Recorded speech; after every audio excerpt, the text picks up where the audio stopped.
Welcome to The Explainer. Today we're diving deep into the intensely private, kind of mystical, emotional landscape of a 12th house moon. If you've ever wondered why some people seem to carry literal universes of feeling inside them, yet project this incredibly calm, almost guarded exterior, well, you are definitely in the right place. We're going to decode a specific astrological placement that creates a profoundly hidden sanctuary of emotion. Let's get right into it. So to kick things off, I want you to think about this. Why do some of us, or maybe people we really love, conceal our true emotions while appearing just completely stoic on the outside? Like, is it fear? Is it self-preservation?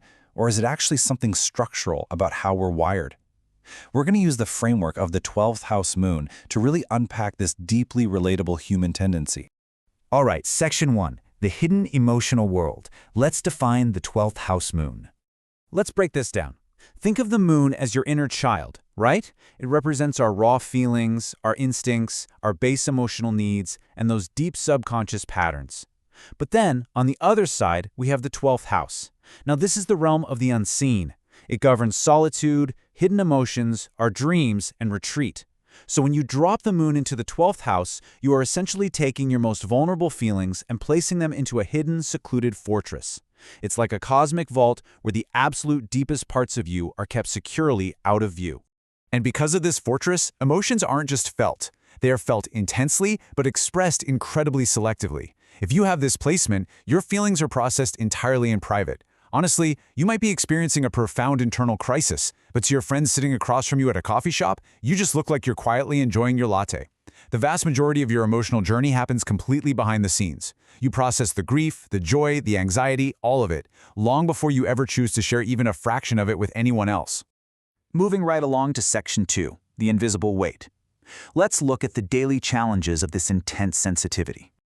Now, this setup creates a very real, very heavy struggle, carrying an invisible emotional weight. It's like you become a human emotional sponge. You absorb the feelings of others so easily that it actually becomes incredibly difficult to figure out what's actually yours and what simply belongs to the people sitting next to you in the room. Imagine walking into a space right after an argument just happened. You feel that lingering tension in your bones, instantly. And because expressing all of this is just so hard, really important feelings remain unspoken. And those hidden worries or unresolved memories, they just periodically bubble up from the subconscious. It is an exhausting, silent load to carry.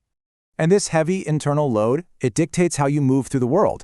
Your strong intuition and your extreme sensitivity to environments heavily influence your daily choices. It means your decisions, where you go, who you talk to, or that sudden urgent need to just leave a crowded party after 10 minutes, they're constantly being shaped by this invisible radar, picking up on every single emotional undercurrent. You aren't just making logical choices here, you're navigating a highly complex web of unseen energy. Ask yourself, have you ever felt someone else's sadness as if it were literally your own? That level of intense internalization is a massive hallmark of this placement. You don't just sympathize with a friend having a bad day, you actually take their bad day home with you. It settles right in your chest. The boundary between where they end and you begin can feel impossibly thin.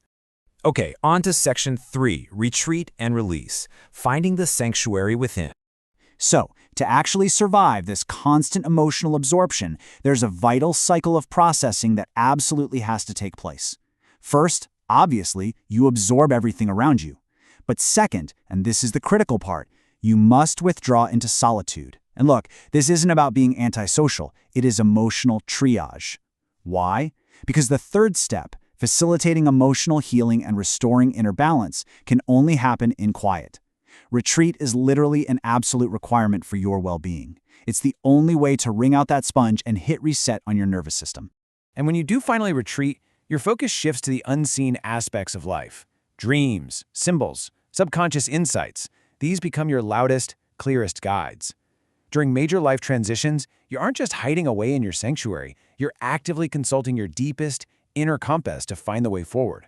You naturally pay attention to the metaphors in your sleep, or those weird little synchronicities in your day, because they offer the exact kind of clarity the noisy outside world just can't provide. Now, the key to managing this intense inner life is finding the right outlets. As you can see here, writing, music, and art, these aren't just casual hobbies. They provide an incredibly powerful, tangible release for feelings that are frankly just too massive or complex to speak aloud. Similarly, meditation and spiritual practices are vital tools for processing those unresolved memories we talked about. Think of these as essential maintenance for your emotional engine. They allow you to comfortably discharge all that heavy energy you've inevitably picked up throughout the day. Which brings us to Section 4, Sensitivity as True Strength. Let's reveal the hidden power of this placement. Because here's the thing. All of that absorbing, all that retreating, and deep, private feeling, it doesn't just disappear, it alchemizes. It turns into profound empathy, deep compassion, and its incredibly strong desire to help others. Because you know exactly what it feels like to carry unseen burdens. You just intuitively understand the hidden pain in other people. And honestly, this makes folks with a 12th house moon extraordinarily gifted in healing, therapeutic, or caregiving roles. People naturally feel safe around you because they can sense that depth. And this brings us to the ultimate lesson derived from our source material. Sensitivity is not meant to be hidden completely. The absolute greatest breakthrough for this placement is realizing that your intensely guarded feelings, your private sanctuary, are actually a profound gift. They're meant to be utilized, not just locked away in the dark forever. What once felt like a crippling vulnerability is actually, without a doubt, your greatest asset. This transformation usually happens in 3 distinct phases. First, you have to embrace that emotional sensitivity rather than fighting it all the time. Second, you begin to express these feelings consciously, actively choosing to share them rather than hoarding them. And when you do that, you reach the 3rd phase, unlocking an immense well of wisdom and inner strength. You basically transition from feeling like a victim of your overwhelming emotions to becoming an absolute master of them. I think our source material sums this up beautifully with this quote: "When expressed consciously, it becomes a source of wisdom, compassion, and inner strength." This right here perfectly validates the whole journey. Stepping out of the shadows is what allows you to step into your true heroic self. Your empathy really is your ultimate power, and it's completely capable of inspiring and comforting those who are still struggling in the dark. So, I want to leave you with this final thought to ponder. If you resonate with the 12th house moon, you've built a beautiful, rich, incredibly deep emotional sanctuary inside yourself. But, you know, a sanctuary is even more beautiful when it actually provides shelter to others. So how will you step out of the shadows and use your incredible empathy as a tool for connection today? Thanks for joining me on this explainer. Keep exploring, keep learning, and we'll see you next time.